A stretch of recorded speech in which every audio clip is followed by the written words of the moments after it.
Dog barks at the coffin during the funeral. The suspicious son opens it and is shocked. Ryan gets suspicious when his dog races into the church and starts barking at his father's coffin. Seeing the dog in an alert position, Ryan opens the casket only to find his father's body missing. Before the video starts, please subscribe to join our community. Your support helps us grow, and hit the notification bell to stay updated with our latest content. Ryan climbed out of the car and stood outside the church, knowing he wasn't ready to say goodbye to his father. "We couldn't even give Dad a proper funeral," he thought. Suddenly, Bella's sharp bark distracted him. Ryan turned to his car, where Bella was more agitated than usual. "Bella!" He gave her a hand signal to lie down, and she obeyed. He patted her head through the open car window. "Now stay, Bella." Ryan then walked away, ignoring Bella's whine, and entered the church. His father Arnold's casket was already in place, closed, and the funeral director had discreetly cordoned off the immediate area because Arnold had died of an infectious disease. Ryan sat beside his mother. Arnold would be cremated, not buried given the circumstances of his death. Just as the mass ended and mourners rose to sing the final hymn, Bella's bark echoed through the church. She jumped on the casket, knocking the flower arrangement to the floor, and began barking loudly. When Bella sat in her alert position on the floor and stared at him, Ryan sensed something was off. "Open the casket!" he demanded. A gasp rang out in the gathering. Ryan didn't care. He walked over to the casket and opened it only to find it empty. "Where's my brother?" His uncle stared at the funeral director. Ryan's mother couldn't stand what was happening. Her eyes rolled back in her skull and her knees gave way. Ryan caught her just in time before her head hit the marble floor. He rushed her to the hospital at his mother's house. Ryan called the police. At this point, all we know is that the coroner confirmed the cause of death and released the remains to the funeral home. Detective Bradshaw told him, "Was your father involved in any activities I should be aware of?" Ryan hadn't been involved in his father's business since he opened his dog training and rehabilitation center, but he knew Arnold would never put his or the company's reputation at stake, since there was no vital lead yet.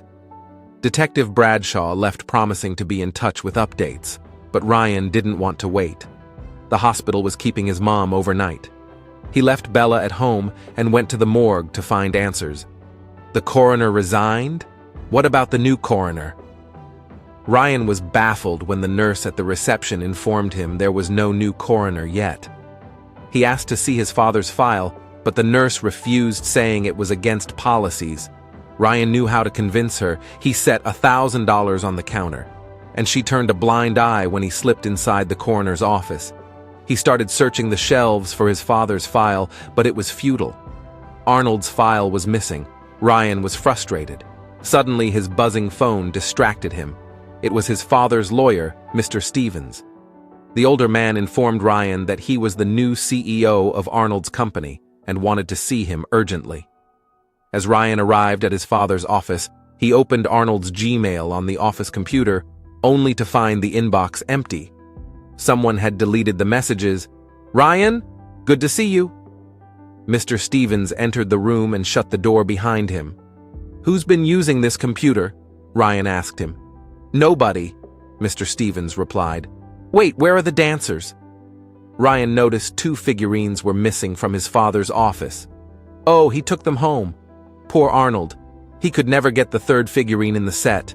"Can you believe the man who owns it won't accept anything less than $500,000? Mr. Stevens said. Ryan was sure Arnold hadn't taken them home. He'd been all through his parents' house since he arrived for the funeral, and he hadn't seen those dancers anywhere. But anyway, we have more important matters to discuss. Mr. Stevens informed Ryan that they were in severe debt, and several investors were threatening to pull their investments because Arnold had been missing meetings with them for months before his death.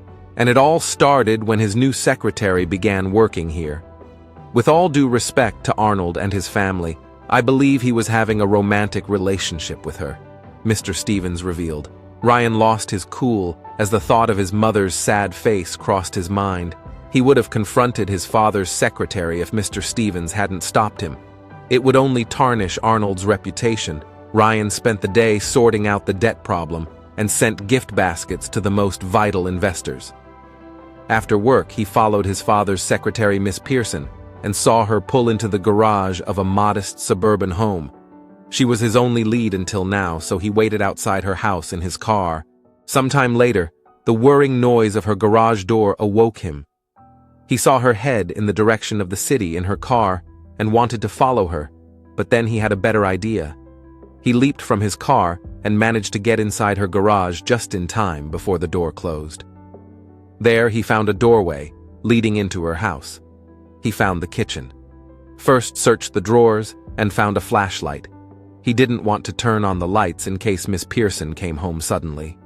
His heart sank when he entered her bedroom and saw a framed photo of her kissing Arnold on the nightstand.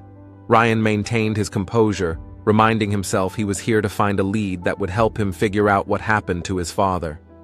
He searched Miss Pearson's house but couldn't find anything. Dejected, he was about to leave when he noticed a slightly open drawer in the coffee table. A manila envelope there interested. Inside, it was Arnold's life insurance policy for $7 million, and the sole beneficiary was Miss Pearson. Ryan took the document and drove to the police station. "This is quite compelling," Detective Bradshaw said, looking at the document. "Let me see what else I can find out about this person woman." Ryan was seated near the front desk when she approached him with a team of officers. Turned out Miss Pearson was booked on a flight to Morocco, which would leave in half an hour. Since the U.S. has no extradition treaty with the Moroccan government, it's vital we bring her in for questioning before she boards the plane. Ryan wanted to accompany the officers, but Detective Bradshaw refused because he was a civilian. Ryan didn't listen to her and followed her. "Police!" Detective Bradshaw yelled as she and her team approached a boarding gate. "Let us through!" Ryan slipped past the airport security officers by blending with the group, and they proceeded to the boarding area. The cops immediately spread out and started checking the passengers there. The dark-haired woman in the white shirt. "Step out of the line and raise your hands in the air," Detective Bradshaw yelled. Ryan was relieved they'd caught Miss Pearson, but his smile faded when the woman turned around. She was not Miss Pearson. The cops continued the search for hours, but Miss Pearson was gone. Ryan was back to square one, but somewhere in his heart he knew Arnold was alive. Ryan knew the figurines weren't at his mother's house. Wherever his father was, he must have taken the figurines with him.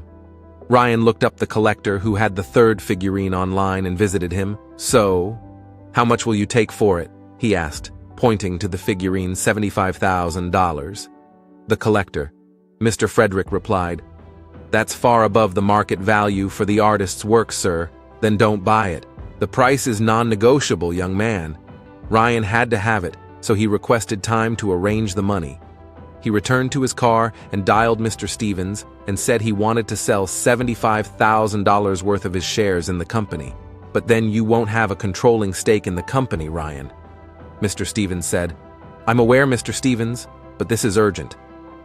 Ryan explained, "I need the cash immediately, but if I'm right, I should be able to buy back those shares within the week." "Ryan," Mr. Stevens eventually replied in a measured tone, "as a major stakeholder and legal advisor for the company, I get the feeling it would behoove me not to ask questions about why you need such a large amount of money at such short notice." As a longtime family friend, however, Mr. Stevens continued, "I must know if this is related to the suspicion I shared with you about Miss Pearson." "In a manner of speaking, yes," Ryan replied. Mr. Stevens sighed. "She's also disappeared, you know. Didn't turn up for work today, and her phone number no longer exists. I'll get you the money. Best you not ask me the details and wire it to you ASAP." When Ryan received the message that the money was in his account, he rushed inside to speak to Mr. Frederick. The older man muttered something about how the figurine was worth more than his asking price, since it was the only available piece of the set, but Ryan cut him off.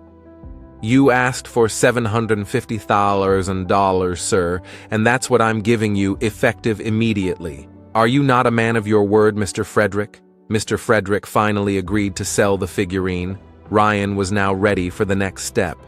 He called a few people from his car and made a quick stop before returning to his mother's house. "Where on earth have you been, Ryan?" his mother asked. I returned from the hospital to find the house empty and poor Bella bored out of her mind. Your dog misses you. I really can't keep her busy enough, and I've barely seen you since the funeral. I'm sorry, Mom, he muttered. Please just trust that what I've been doing is very important. It will also be over very soon. Ryan stood behind a pillar near the back of the auction house's main bidding area and studied the crowd. The figurine he'd bought was the next lot up for bid. He glanced toward the podium as it was brought to the front. As the price climbed, the number of participants whittled down to just 2. One was an overweight man with a prominent nose, and the other was a tall, white-haired man in a navy suit. Neither of them was his father. Ryan had insisted on anonymity and personally paid for several adverts to ensure his father, wherever he might be, would know that the figurine was on auction today. $6,000 going. Once the auctioneer declared, Ryan's heart sank. He feared that not only would he lose his bait and miss the chance to find his father, but he would also make a huge loss on the figurine, going twice $1 million. Ryan got goosebumps at the sound of his father's voice.